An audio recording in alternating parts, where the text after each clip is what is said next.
Hello viewers, আসসালামু আলাইকুম। চলে আসলাম নতুন আরও একটি রেসিপি নিয়ে।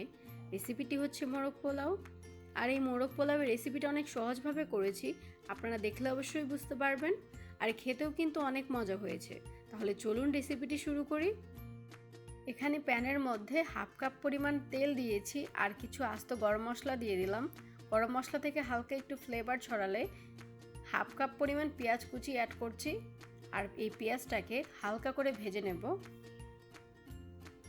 এখন এখানে 1 টেবিল চামচ আদা আর রসুন বাটা দিয়ে দিচ্ছি। আদা রসুন বাটাটাও খুব ভালো করে ভেজে নিতে হবে, যাতে আদা রসুনের কাঁচা গন্ধটা চলে যায়। এখন গুঁড়া মশলা ইউজ করব, তাই সামান্য পরিমাণ পানি দিয়ে দিলাম, যাতে গুঁড়া মশলা নিচের থেকে লেগে না যায়। গুঁড়া মশলার মধ্যে এখানে দিয়ে দিচ্ছি 1 চা চামচ মরিচের গুঁড়া,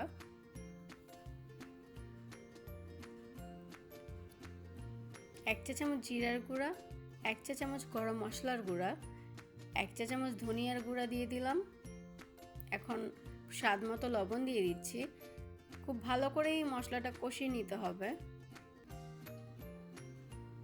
জয়ফল জয়ত্রী বাটা দিচ্ছি হাফ চা চামচ, আর 8 থেকে 10টি কাজু বাদাম বেটে নিয়েছিলাম দিয়ে দিলাম।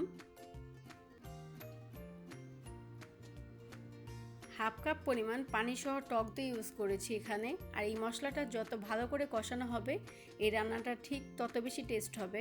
আমি প্রায় 7 থেকে 8 মিনিটের মতো এই মশলাটাকে কষিয়ে নিয়েছি। আমি এখানে পাকিস্তানি মুরগি ব্যবহার করছি, আপনারা চাইলে কিন্তু ব্রয়লার মুরগি দিয়েও মোরগ পোলাওটা রান্না করতে পারেন। ঢাকনা দিয়ে ঢেকে অপেক্ষা করব 10 মিনিট। 10 মিনিট পর ঢাকনা খুলে এই মাংসগুলোকে একটু উল্টিয়ে দেব, যাতে অপর পাশটা খুব ভালোভাবে সেদ্ধ হতে পারে।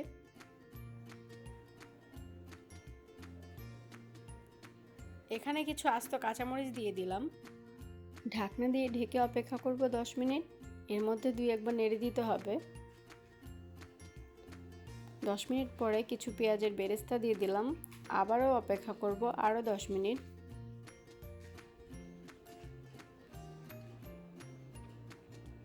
মাংসটা কিন্তু সেদ্ধ হয়ে গেছে। আমি কিন্তু এর মধ্যে কোনো পানি ব্যবহার করিনি। চুলার ফ্লেমটা মিডিয়াম করে মাংসটাকে সেদ্ধ করে নিয়েছি।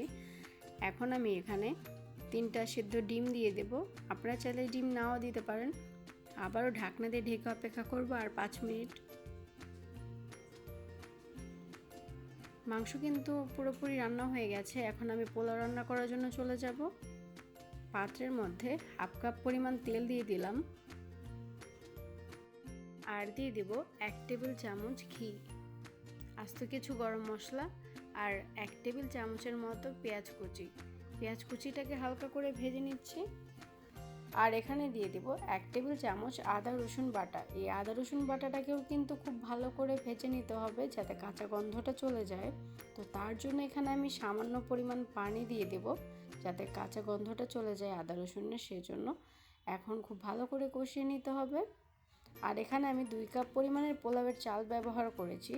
তো এখানে আমি 4 কাপ পরিমাণ লিকুইড ব্যবহার করব। তো আমি যেহেতু এখানে 1 কাপ পরিমাণ দুধ ব্যবহার করছি, তাই এখানে 3 কাপ পরিমাণের পানি আর 1 কাপ পরিমাণের দুধ দিয়ে দিলাম। মোট 4 কাপ পরিমাণের লিকুইড ব্যবহার করেছি। কিছু কাঁচামরিচ আর পরিমাণ মতো লবণ, একটু টেস্টিং সল্ট দিয়েছি, আর কেওড়া জল দিয়ে খুব ভালো করে মিশিয়ে নিচ্ছি। পানিটা বলক আসলে এখানে আমরা চালগুলো দিয়ে দেব। পানি বলক চলে এসেছে। এখন আমি এখানে পোলাওয়ের চাল দিয়ে দিলাম। আর এই পোলাওয়ের চাল দিয়ে কিন্তু সাথে সাথে নেড়ে দিতে হবে, না হলে নিচে থেকে জমাট বেঁধে যেতে পারে চালগুলো। তো ভালো করে মিশিয়ে নিচ্ছি।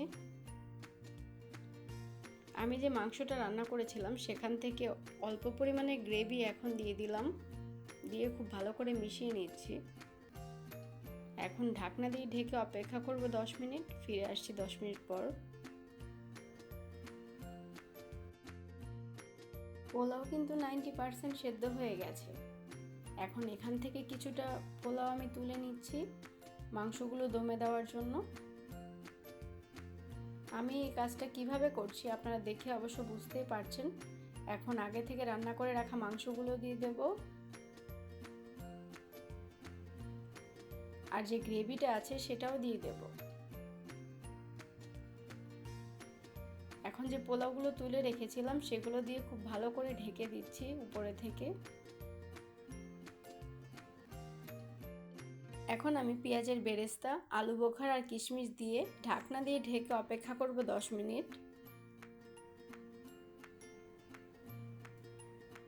চুলাটা কিন্তু আমি অফ করে দিয়েছি, এর মধ্যে পোলাওটা একদম রেডি হয়ে গেছে।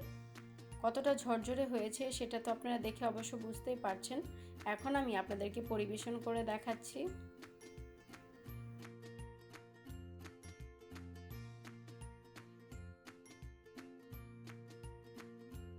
দেখতেই তো পারলেন কতটা সহজভাবে আমি এই রেসিপিটা তৈরি করেছি।